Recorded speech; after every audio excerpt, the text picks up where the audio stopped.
But if Jakob grew up in New York and Queens, what would he say if Lavan kept switching his wages? Brother man.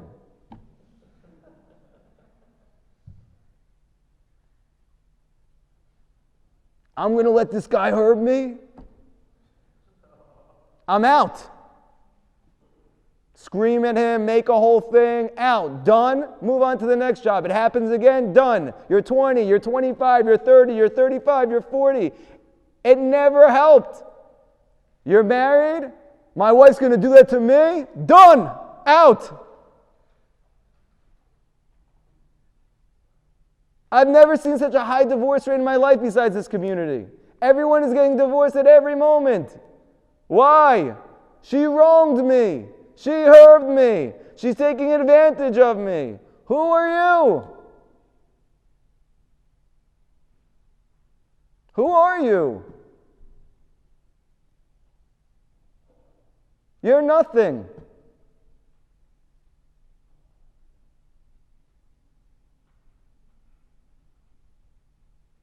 You're no thing. You're not a thing. You're not a self. You are a piece of godliness. Nobody can take advantage of a piece of godliness, but everybody can take advantage of you. You can either live on the outside and constantly be dealing in a state of anxiety and sadness and anger and confusion and trauma and trust issues. Or you can realize that you are not your outside. You are a godly soul.